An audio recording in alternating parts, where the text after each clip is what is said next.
আবার ইলিশ লাভার ছি ইয়ে মানে তোমার দাম যদি অস্বাভাবিক ভাবে বাইরে যায় তাহলে তো পাঙ্গাস কিনাই ভালো একটু বেশি দাম দিয়ে যদি কিনা খাওয়ার সাহস না পাও তাহলে তোমরা কিসের ইলিশ লাভার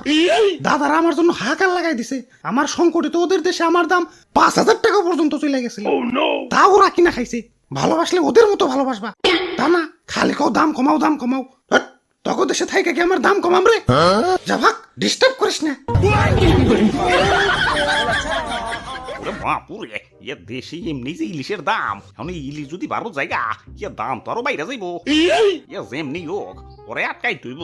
ওরে বাপুরে এই জোয়ান বয়সে তুমি বউ বাচ্চা রেখে বিদে যাইয়া ওদের কথা কি একবার ভাইবে দেখছো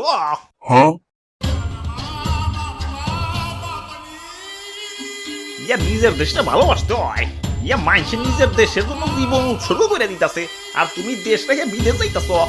ইয়া কবি বলেছেন এই দেশেতেই জন্ম যেন